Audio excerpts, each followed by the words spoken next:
हमारे माननीय उप मुख्यमंत्री सह कृषि मंत्री का हार्दिक अभिनंदन करता हूं, जिन्होंने कृषि मंत्री के पद को संभालते ही लगातार समीक्षा बैठक की है और हम लोग का मार्गदर्शन भी किया है और किस प्रकार कृषि क्षेत्र को और आगे ले जाया जाए, किस प्रकार किसानों को विभिन्न योजनाओं का लाभ पहुंचाया जाए। इसके लिए कार्य योजना भी बन रही है ताकि जो योजनाएं चल रही है उनका बढ़िया से कार्यान्वयन भी हो और किसानों के हित में और क्या क्या किए जा सकते हैं उस पर भी चर्चा की जा रही है। तो मैं माननीय उप मुख्यमंत्री जी से अनुरोध करूंगा कि आज की प्रेस वार्ता को संबोधित करने की कृपा कीजिए।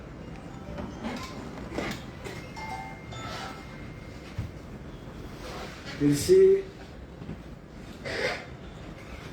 केवल फसलों के उत्पादन का माध्यम ही नहीं बल्कि हमारे देश की अर्थव्यवस्था का रीढ़ माना जाता है।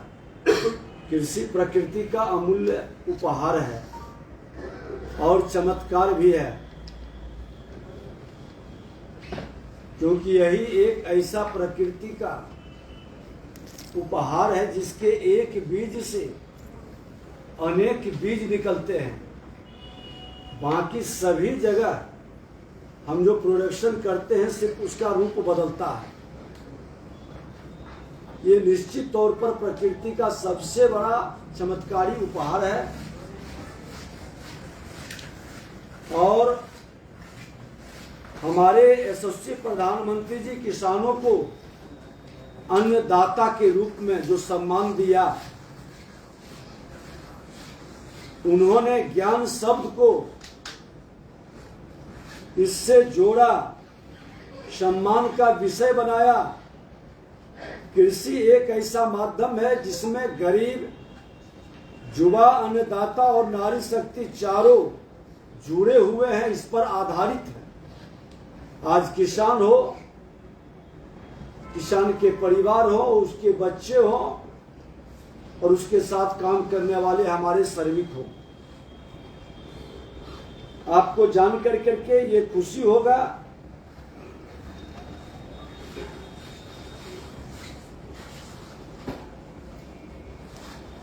कि बिहार राज्य में 70% आबादी कृषि पर निर्भर है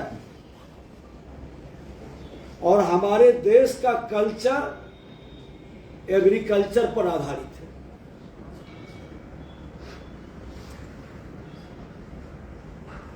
%76 आबादी कृषि पर बिहार में आधारित है। 90% से ज्यादा लघु सीमांत किसान बिहार में हैं और बड़े सौभाग्य की बात है कि 80% जनता की सेवा का अवसर इस विभाग के माध्यम से जुड़ने का, जोड़ने का और सेवा करने का अवसर का सौभाग्य मिलेगा। देश के प्रधानमंत्री माननीय नरेंद्र मोदी जी और बिहार के मुख्यमंत्री नीतीश कुमार जी को धन्यवाद देते हैं कि जो किसानों के सपना संजोए हैं, उन सपना को साकार करने का हमें मौका दिया जा रहा है। हम उन सपना को साकार करने हेतु यथासंभव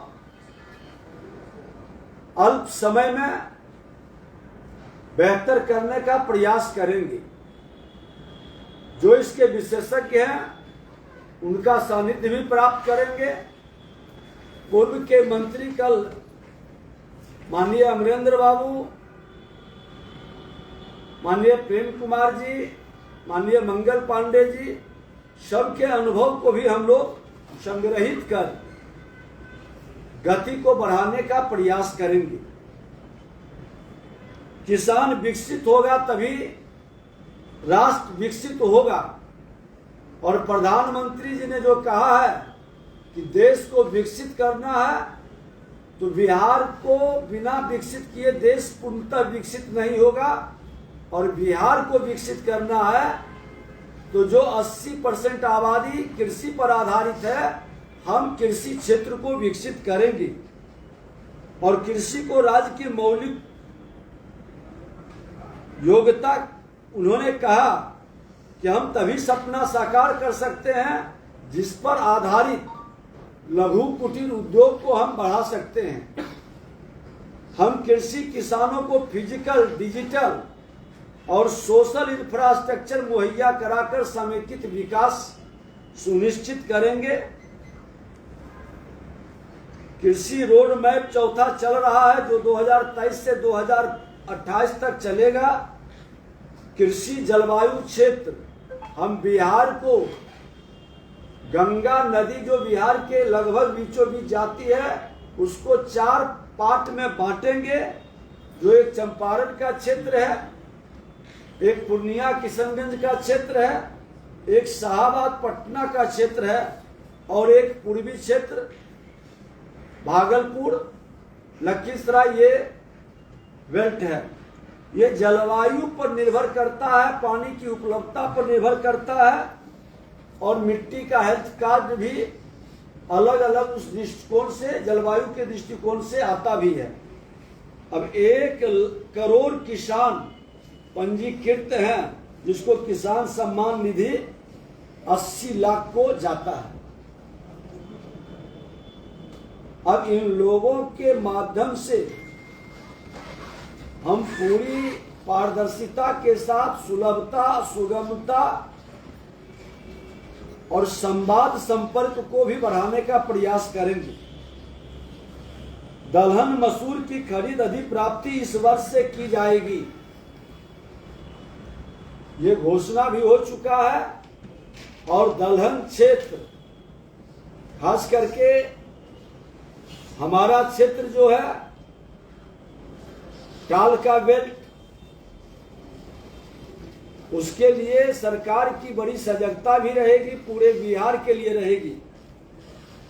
और जिसका सहकारिता विभाग और पैक्स विभाग के माध्यम से पूरी पारदर्शिता के साथ हम लोग ये व्यवस्था को बनाएंगे। और आज कृषि पर आधारित जो पहला प्रेस कॉन्फ्रेंस रखा गया है,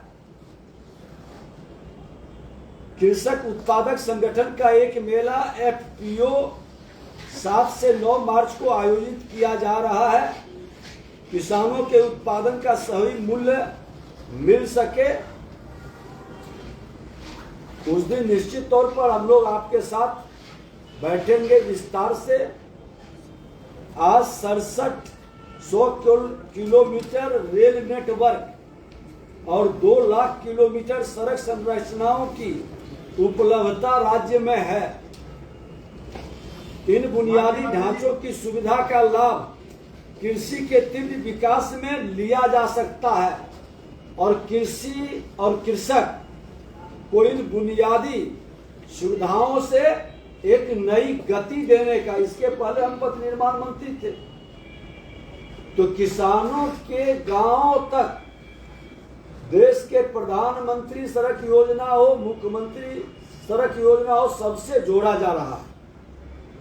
उप मुख्यमंत्री जी, सवाल है कि आपने पथ निर्माण मंत्री रहते हुए आपको ठेकेदारों ने और ब्यूरोक्रेट्स ने हटवा दिया क्योंकि आपने कार्रवाई शुरू कर दिया। वहां एक इंजीनियर थे विजय, जिसके खिलाफ आपने फाइल खोली, अब प्रमोशन रोकने के लिए फाइल वो दौड़ने लगी है, क्या है सच्चाई है?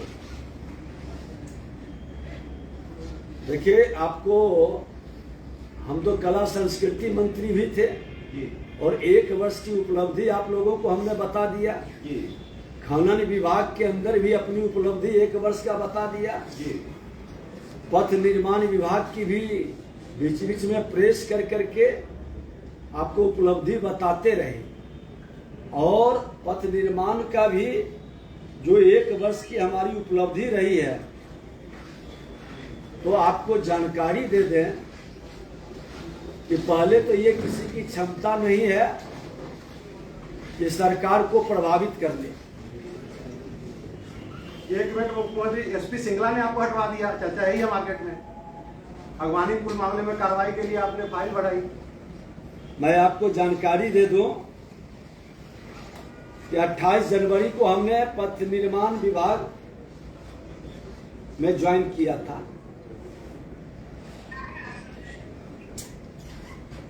1 तारीख से विभाग को हम लोग देख रहे थे। 13 महीने में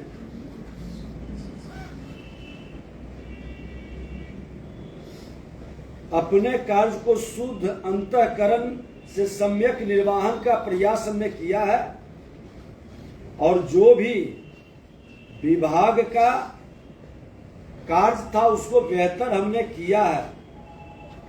पथ निर्माण मंत्री के रूप में केंद्र सरकार से निरंतर समन्वय बनाए रखा है।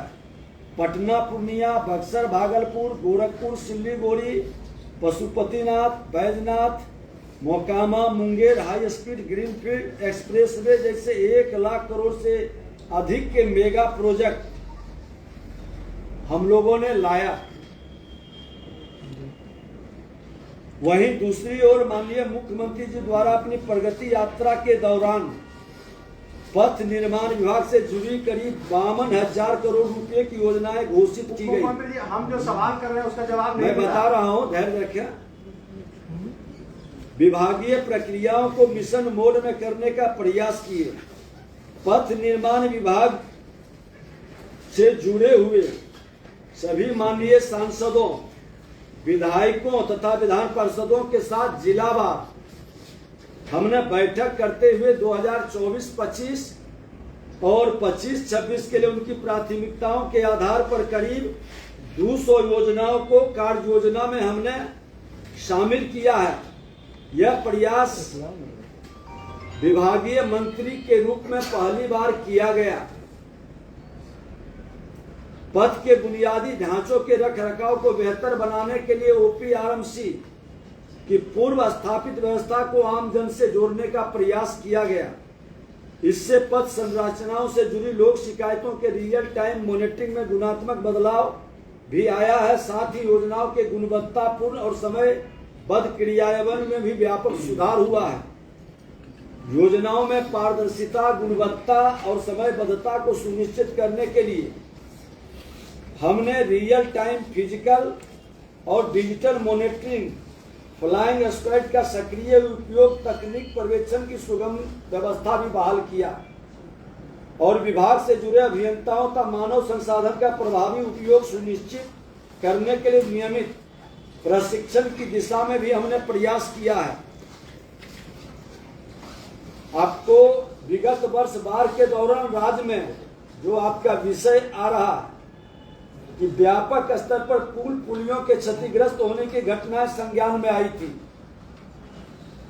इस दौरान पूरी जिम्मेवारी के साथ विभाग से जुड़ी पथ संरचनाओं का मूल्यांकन भी हमने कराया और साथ ही उम्र के हिसाब से पुल पुलियों का हेल्थ कार्ड जारी करवाने का हमने व्यवस्था बनाया। पुल पुलियों के बेहतर रख रखाव के लिए पुल पुलियों के अनुरक्षण नीति हमने बनाने का कार्य शुरू किया और पथ संरचनाओं के गुणवत्तापूर्ण समयबद्ध निर्माण को बढ़ावा देने तथा बिना किसी पक्षपात के संवेदकों से पारदर्शी कार्य व्यवहार सुनिश्चित करने के लिए संवेदक नियमावली हम लाने जा रहे हैं। और आप जो कह रहे हैं कि संवेदक की इतनी औकात नहीं होगा, जब संवेदक नियमावली आ जाएगा जिसका हमने पूरी तरह से तैयारी कर दिया है, अब उसको कोई बदल भी नहीं पाएंगे। लेकिन सर, आपके समय में जो बिल गिरा था, आपने कहा था कि हम कार्रवाई करेंगे, कड़ी कार्रवाई करेंगे, तो उसका फिर हुआ क्या? आप प्रधानमंत्री नहीं रहे, लेकिन आपके समय जो हुआ तो आपने कार्रवाई की क्या? अच्छा होता कि वर्तमान पथ निर्माण मंत्री से पूछते, लेकिन हमारे पीरियड का कल नेता प्रतिपक्ष भी तेजस्वी यादव जी गला फाड़ फाड़ करके बोल रहे थे। हमारी तो इच्छा हुई कि सदन में उठकर उनके असली चेहरा को हम उजागर कर दें, लेकिन मर्यादा का पालन करते हुए हम सरकार के उप मुख्यमंत्री हैं, किसी भी विभाग की जिम्मेवारी हमारी बनती है और मैं सरकार की ओर से उसकी जवाब देने के लिए जो सरकार की नीति है, माननीय बिहार के मुख्यमंत्री जी के नेतृत्व में पथ निर्माण विभाग के अंदर हमने हर कदम को उठाया है। उनकी जानकारी में और उनके निर्देश पर हमने जो एक्शन लिया है, वो एक्शन की जानकारी आप लोग अगर जो बड़े व्यग्र हैं तो मैं बता देना चाहता हूँ। तो ऐसा क्या है सर आपके नेतृत्व में सुन लीजिए पहले आ रही थी केंद्र से, सब कुछ ठीक ठाक चल रहा था, बावजूद सुन लीजिए पहले अगवानी पुल का इन्होंने कहा अगवानी सुल्तानगंज गंगा पुल के गिरने की घटना 2 बार हुई। जांच के उपरांत पुल के डिजाइन में त्रुटि पाई गई। हमने प्रेस किया था अपने आरसीडी में, तो हमने कहा था कि 1 महीना के बाद आपको कार्रवाई दिखाई पड़ेगी और हमने कार्रवाई कर दी है।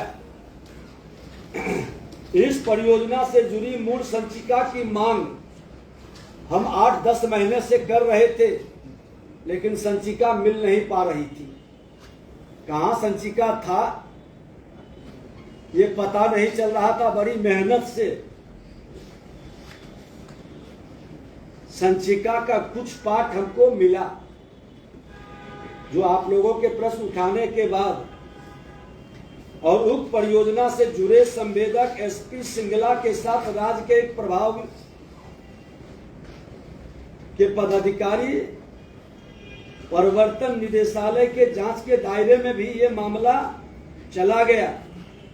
तत्कालिक अपर मुख्य सचिव के प्रतिवेदन और वर्तमान अपर मुख्य सचिव के द्वारा समीक्षोपरांत प्रस्तुत संचिका में कार्य निर्वहन में दोषी पाया गया 2 वरीय पदाधिकारी अभियंता तथा उप मुख्य अभियंता पर भी आरोप गठित कर विभागीय कार्रवाई अथॉरिटी इंजीनियर द्वारा लापरवाही बरतने के कारण काली सूची में डालने तथा परियोजनाओं से जुड़े संवेदक एसपी सिंगला को अगवानी सुल्तानपुर गंगा पुल के पुनर्निर्माण तक एजेंसी को डीबार करने हेतु आदेश हमने दे दिया।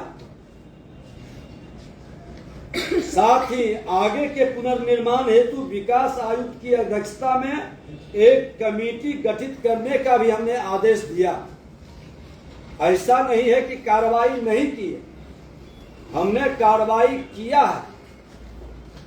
और जो नेता प्रतिपक्ष कल बोल रहे थे, लगभग 2.25 साल पथ निर्माण विभाग के मंत्री थे, क्यों कलम ठहरा हुआ था, क्यों एक्शन नहीं हुआ? जवाब देंगे राजद के नेता प्रतिपक्ष। विजय सिन्हा ने तो एक्शन भी लिया, कार्रवाई भी किया और संवेदक को डीबार कर दिया। और एक बता दें, अभी एक उठा रहे थे 26 करोड़ के विषय को, क्या तो सुल्तानगंज गया का, तो गया जिले में निष्पादित परियोजना में 26 करोड़ रुपए के अतिरिक्त भुगतान के साक्ष्य मिले, जो प्रमाणित हो चुके थे। हमने एक स्पेशल कमेटी गठित कर करके झारखंड सरकार के पत्र ये माइंस के सेक्रेटरी के पास भेजा था। उन्होंने जानकारी नहीं देके 1 हफ्ते की बात किया था, जो पिछले हम आपको प्रेस कॉन्फ्रेंस में बताया था। लेकिन जिस पर हमने संज्ञान लेते हुए जांच के आदेश दिए थे, जांच अंतिम चरण में है। इस अनियमितता में संलिप्त संवेदक राजा कंस्ट्रक्शन तथा अधिकारियों पर कार्रवाई के आदेश दिए गए हैं और इस मामले में राजनीति से जुड़े लोगों की ओर से अनावश्यक दबाव डालने के भी प्रयास किए गए, लेकिन विजय सिन्हा इससे प्रभावित नहीं होता है। और हमारे माननीय मंत्री आज पथ निर्माण विभाग के नितिन नवीन जी भी हमारी बातचीत हुई है। ऐसे लोग बचेंगे नहीं, जो भी एक्स्ट्रा कैरेज के नाम पर पैसा उठा लिए हैं, पैसे की वसूली भी होगी और उसको ब्लैक लिस्टेड करने का भी सरकार काम करेगी। क्योंकि ये बिहार के माननीय मुख्यमंत्री नीतीश कुमार जी का भ्रष्टाचार पर 0 टॉलरेंस पूरी तरह से जमीन पर उतारा जाएगा, इसमें कोई बचेंगे नहीं। और हमने उतना ही नहीं किया, जब एक जगह इस तरह की गड़बड़ी पकड़ाया तो बिहार के सभी जिले के अंदर एक्स्ट्रा कैरेज कहां इस तरह का जो 26 करोड़ का भुगतान है वो राजद के पीरियड में माननीय मंत्री तेजस्वी यादव थे, उनके पीरियड में भुगतान किया गया। तो वो तमाम को हमने कहा है कि निकाले और इस पर उच्च स्तरीय जांच करा ले, क्योंकि सरकार के पैसे की लूट की छूट कतई नहीं दी जाएगी। और मुख्यमंत्री जी ने पूरा निर्देश दिया कि एकदम पूरी तरह से इस पर कार्रवाई करो और मुख्यमंत्री के निर्देश पर एक्शन हुई। आपको कांवड़िया पथ में भी एस्टीमेट में गड़बड़ी था, चालान उपलब्ध नहीं कराया गया, माइंस विभाग भी मेरे जिम्मे था, जो चालान दिया था वो गलत है, तो उस पर भी उसको ब्लैक लिस्टेड हमने कर दिया है। कांवड़िया पथ का 10 वर्षों के लिए उसको काली सूची में डाला गया। विभागीय मंत्री के रूप में मेरे द्वारा योजनाओं में मूल्य वृद्धि की तार्किकता पर भी संज्ञान लिया गया। ये बता दें कि विलंब कर करके मूल्य वृद्धि उस पर भी हमने संज्ञान लिया है। और कई परियोजनाओं में अनावश्यक रूप से मूल्य वृद्धि संवेदकों द्वारा अधिक भुगतान की मांग की जाती रही है। ईओटी के द्वारा उस पर भी हमने पिछली बैठक में चर्चा किए थे प्रेस में, और उस पर भी हमारे माननीय मंत्री नितिन नवीन जी गंभीरता से उन्होंने कहा कि हम इसको लेंगे। राज्य के राजस्व की हानि स्पष्ट रूप से वित्तीय अनियमितता का मामला है। और एक चीज और बता दें कि अभी विभागीय योजनाओं की समीक्षा के दौरान सत्यापन के डीपीआर को पारित किए जाने की प्रवृत्ति हम लोग देखते हैं। यह प्रवृत्ति स्पष्ट रूप से अभियंता संवेदक के बीच अनैतिक गठजोड़ की ओर इशारा करता है, जिस पर हमने माननीय मुख्यमंत्री जी से विचार विमर्श करने के बाद उक्त प्रवृत्ति बड़े प्राक्कलन घोटाले जो उभरे उसके पहले हमने थम्स रूप से बनने वाले तमाम प्राक्कलन को कहा है कि आप इसकी विभागीय जांच करा करके पुनः मंत्री के पास उपस्थापित करें। और इस तरह से विभाग के अंदर पूरी पारदर्शिता की प्रक्रिया शुरू हुई है। माननीय मुख्यमंत्री जी की पूरी जानकारी में और पथ के बुनियादी ढांचों के रखरखाव को लेकर ओपीआरएमसी के पूर्व स्थापित व्यवस्था को आम जन से हमने जोड़ा है। इसके नाम पर हमने जब विजिट करने गया शेखपुरा और लखीसराय के क्षेत्र में, तो ओपीआरएमसी में भी कई गड़बड़ी मिला, उसकी भी जांच का हमने आदेश दे दिया है। और अब आम लोगों से जुड़ा है, बेहतर चलेगा। पार्टी के शीर्ष नेतृत्व ने मुझ पर विश्वास व्यक्त किया कि पथ निर्माण विभाग में 1 वर्ष के अंदर जिस पारदर्शिता और बेहतर ढंग से नए तकनीक के रूप में काम किया गया, आज देश का विकास बिहार के विकास पर निर्भर है। और बिहार एग्रीकल्चर आधारित स्टेट है, 80% आबादी एग्रीकल्चर पर निर्भर है। और बिहार के मुख्यमंत्री जी और हमारे शीर्षस्थ नेतृत्व ने एग्रीकल्चर की जिम्मेवारी दी है, तो उनके विश्वास पर खरा उतरने का हम प्रयास करेंगे। मन में ये भ्रम न रखें कि किसी के कहने पर और किसी के दबाव में मेरा परिवर्तन कर दिया, ये औकात किसी की नहीं है। 2 सवाल है। एक चीज तो कि आप 13 महीने रहे उस विभाग में, आपको फाइल लेने में 10 महीने लग गए, तो क्या विभाग में अफसरशाही हावी है? नहीं, ये फाइल मिल नहीं रहा था, कहीं न कहीं समस्या थी। जो गड़बड़ करते हैं वो तो देखते हैं ना कि गड़बड़ी करेगा, तो जब देखेगा कि फंस रहे हैं तो फाइल गायब कर देगा। उससे भी ज्यादा होगा तो आग लगा देगा, उससे भी ज्यादा होगा तो कुछ और नया खेल खेलेगा। ये भ्रष्ट लोग करते हैं, लेकिन सरकार सजग है। मुख्यमंत्री जी का साफ निर्देश था कि ऐसे भ्रष्टाचारी पर आप कार्रवाई कीजिए, और हमने कार्रवाई का कदम उठाया है और ये रुकेगा नहीं। ये मन में शंका कतई नहीं पालिए कि भ्रष्ट लोग बच जाएंगे, और उप मुख्यमंत्री के नाते मेरी निगाह ऐसे लोगों पर हमेशा बनी रहती है। ईडी किसके खिलाफ कार्रवाई कर रही है? ईडी किसके खिलाफ कार्रवाई कर रही है? कौन कौन अफसर हैं वो? विशेष डिटेल बाद में। अभी आपको खनन के अंदर भी आपने देखा है कि ईडी किस पर कार्रवाई कर रही है। आप लोग तो प्रेस में छाप ही रहे हैं, और जरूरत पड़ेगा तो 2 स्टेट का मामला बन रहा है 26 करोड़ का।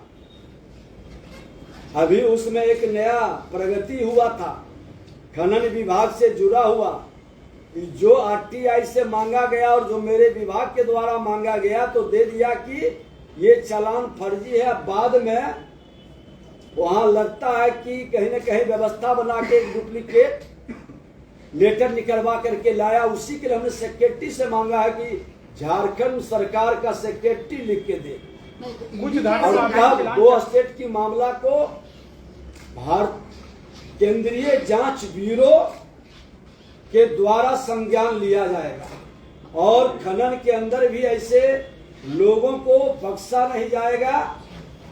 ये सरकार बेहतर करने के लिए, अब छोटी मोटी गलती पर हम लोग बड़ी सजा नहीं देते हैं, विभागीय कार्रवाई होकर के चल जाती है, लेकिन इस तरह का वातावरण बदलना होगा। अराजकता का माहौल हर हाल में खत्म करने का मुख्यमंत्री जी का जो निर्देश है, उस निर्देश का अक्षरतः पालन होगा, ये पूरी तरह से विश्वास दिलाता हूँ। विजय कुमार के खिलाफ आपने कार्रवाई का आदेश दिया था, उसकी फाइल अब प्रमोशन के लिए दौड़ने लगी। अब अंदर की बात नहीं बताऊंगा क्योंकि विभागीय चल रहा है। जो भ्रष्ट अफसर होंगे वो नहीं बचेंगे, ये विश्वास दिलाता हूँ। नहीं, ईडी सीबीआई क्या सिर्फ घाटी वाले मामले की जांच करेगी या आगवानी पुल हादसे की जांच करेगी? मैं बता दिया कि अब ये खनन से जुड़ा मामला पर ऑलरेडी चल रही है। कुछ घाटों का चलान चालू हुआ था, कुछ घाटों का हो जाने के बाद भी चलान चालू नहीं हुआ था, कुछ पता नहीं। जो भी कहीं भी कोई समस्या प्रॉब्लम है, ओपीआरएमसी खनन विभाग के अंदर ही हमने चालू किया है। और जानकारी दें कि 24 आवर छुट्टी के दिन भी वो विभाग में लोग बैठते हैं, होली हो दशहरा हो, वो चालू रहता है कंट्रोल कमांड में।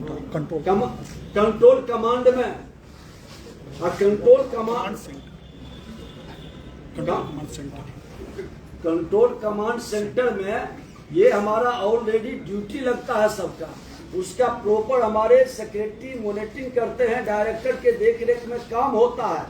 और आज आप सब प्रेस मीडिया के बंधु हैं, ईमानदारी से आप लोग से भी जानना चाहें कि बिहार के अंदर ओवरलोडिंग बंद हुआ या नहीं। मुझको जो जानकारी है कि लगभग 90-95% ओवरलोडिंग बिहार में बंद हो गया। अवैध खनन ट्रक का समाप्त हो गया।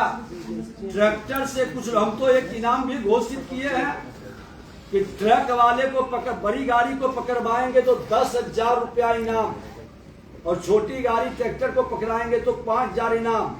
और फिर मैं कल कुछ लोगों को मुख्यमंत्री से इनाम शुरुआत करवाए थे, उसके बाद हमने भी एक बार किया था।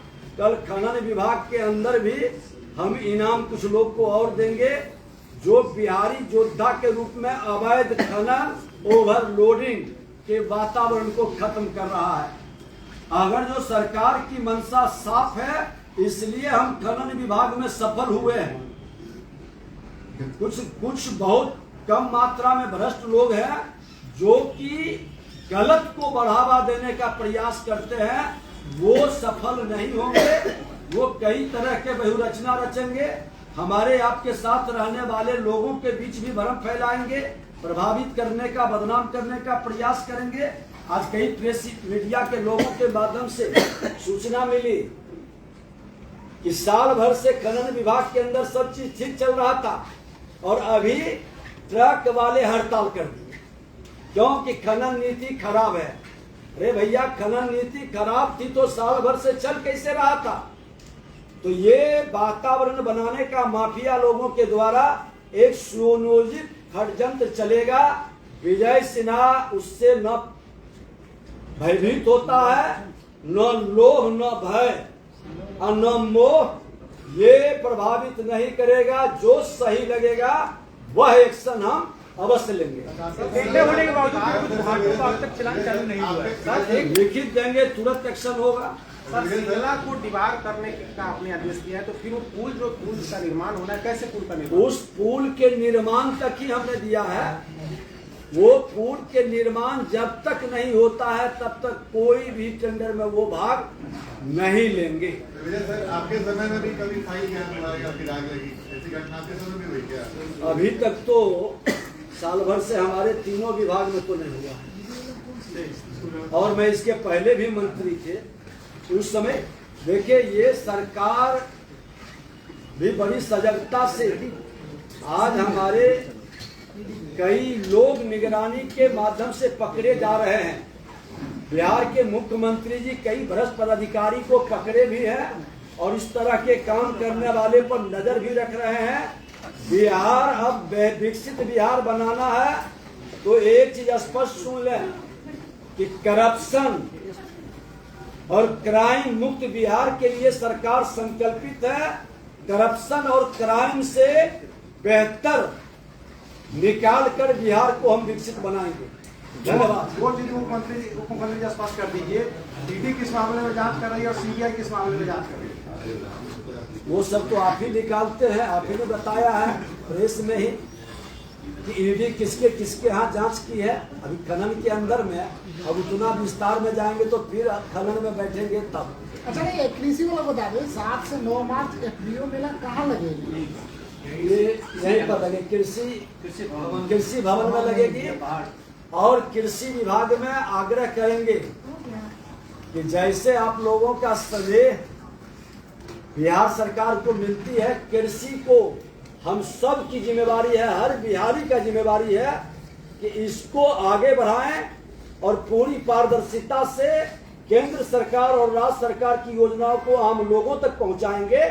और बिहार को आगे बढ़ाना है तो इस कृषि विभाग को मजबूत करना हम सब की जिम्मेवारी है। धन्यवाद।